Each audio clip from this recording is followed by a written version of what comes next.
Terletak di rantau Asia Tenggara, Malaysia merupakan sebuah negara yang kaya dengan budaya dan adat Islam. Kewarganegaraan di Malaysia sangat unik jika dibandingkan dengan negara lainnya di rantau ini.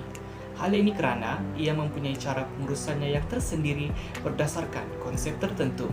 Di dalam video ini, kita akan membincangkan isu berkaitan kewarganegaraan Malaysia dengan lebih mendalam. Teruskan menonton. Konsep kewarganegaraan Malaysia di dalam perlembagaan. Malaysia merupakan sebuah negara yang dikenali mengamalkan apa yang disebut sebagai ethnically differentiated citizenship.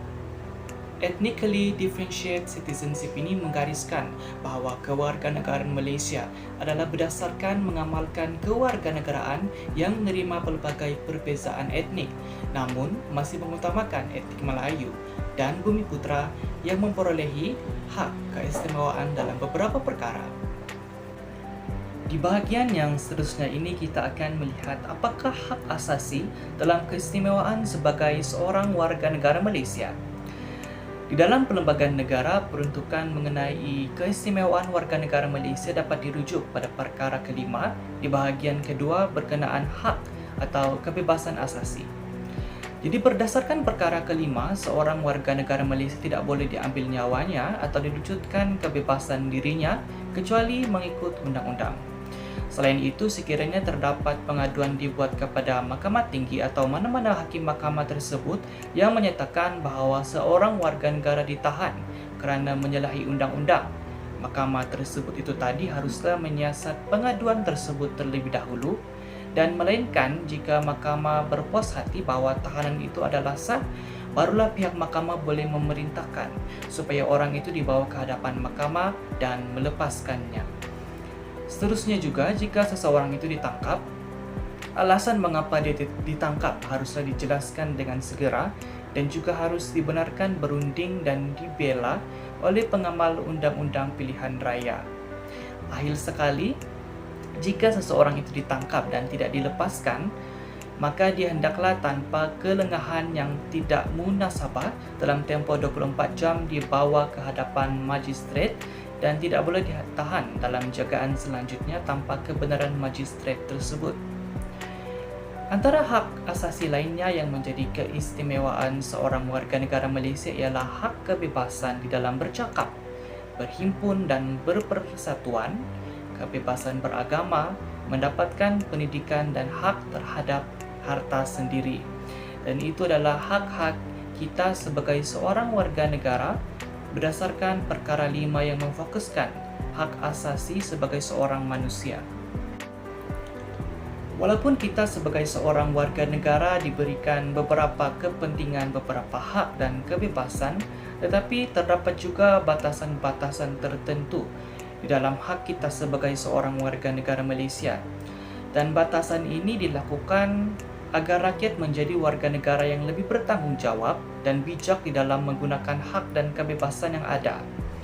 Sebagai contoh, berdasarkan Perlembagaan Perkara 10 Fasal 2A, Parlimen boleh melalui undang-undang mengenakan ke atas hak kebebasan bercakap dan bersuara apa-apa sekatan yang didapatinya perlu atau suai manfaat demi kepentingan keselamatan persekutuan atau mana-mana bahagiannya, hubungan baik dengan negara lain, ketenteraman awam atau prinsip moral dan sekatan-sekatan yang bertujuan untuk melindungi keistimewaan parlimen atau mana-mana dewan undangan atau untuk membuat peruntukan menentang penghinaan mahkamah, fitnah atau pengapian apa-apa kesalahan.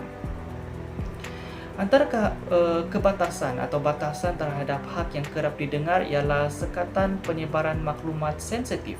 Sekalipun seseorang warga negara itu mempunyai hak di dalam berbicara, ia bukanlah satu lesen untuknya menyebarkan maklumat-maklumat sensitif dan lebih teruk lagi palsu. Tujuan di dalam mengenakan batasan atau sekatan penyebaran maklumat ini cukup jelas matlamatnya, iaitu untuk mengekalkan keharmonian yang telah dirasai bersama sebagai masyarakat rencam di Malaysia. Antara akta yang membataskan penyebaran maklumat sensitif di Malaysia ialah Akta Komunikasi dan Multimedia 1998 dan Akta Hasutan 1948 dan seterusnya. Dan itu adalah antara batasan-batasan yang dikenakan terhadap kita sebagai seorang warga negara agar kita lebih bertanggung jawab dan bijak di dalam menggunakan hak dan kebebasan yang ada. Berbicara mengenai keistimewaan kewarganegaraan Malaysia yang setelah kita bincangkan sebentar tadi, apakah keistimewaan-keistimewaan itu? Ya, sebagai seorang warga negara Malaysia, ya terlalu banyak keistimewaan yang akan diperoleh oleh seseorang individu, kita, saya dan kamu, ya dengan begitu mudah. Jadi terdapat seperti apa yang telah dinyatakan sebelumnya, antara keistimewaan lain yang diperoleh oleh seorang warga negara ialah yang pertama ialah hak kebebasan di dalam bercakap, berhimpun dan berpersatuan. Kita sebagai seorang warga negara mempunyai hak atau keistimewaan dalam mengemukakan apa-apa sahaja idea atau pendapat kita, membentuk apa-apa persatuan tertentu atau gerakan-gerakan tertentu, yang penting tidak melampaui batas. Dan keistimewaan yang kedua yang kita ada adalah kebebasan beragama. Walaupun Islam merupakan agama rasmi di Malaysia, tetapi agama-agama lain juga bebas untuk dianuti. Dan hal ini haruslah kita syukuri sebagai seorang warga negara Malaysia, kerana ini adalah satu identiti kita. Walaupun bersifat rencam di Malaysia ini, tetapi kita mampu hidup harmoni sekalipun kita berbeza identiti.